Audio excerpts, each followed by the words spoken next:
Teachers, what's the funniest or most legendary thing the weird kid has ever done in your classroom?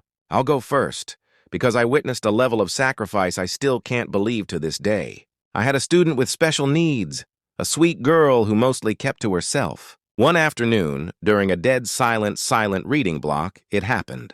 She accidentally let out a massive, thunderous fart. It wasn't a little squeak. It was loud, wet, and echoed off the linoleum floors. The poor girl froze, her eyes wide with pure terror. The reaction was instant. The room filled with students dramatically sniffing the air and whispering. A group of boys started pointing and laughing, and one kid yelled, "Who did that?" Her hands were literally shaking on her desk, and I knew she was about to burst into tears. I was trying to figure out how to handle it without making it worse. But then, the class weird kid, a boy who usually spent his time drawing dragons or talking to his eraser, became an absolute legend.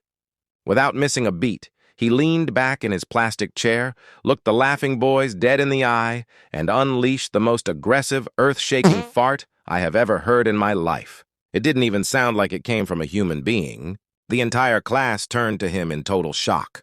The room went silent for exactly 1 second before he leaned even further back and went in for round 2.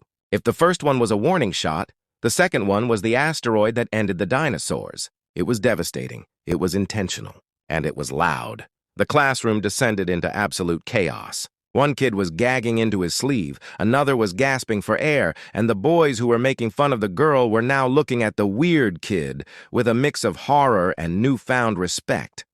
I spent the next 10 minutes trying to regain control of the room, though I was struggling to keep a straight face myself. The girl's panic was gone. At the end of the period, as everyone was packing up, I saw her walk past his desk and quietly whisper, "Thank you." He didn't even look up from his dragon drawing. He just gave a tiny shrug, wiped his nose, and walked out of the room like he hadn't just committed the ultimate act of social martyrdom. That weird kid was a hero that day, a smelly, loud hero.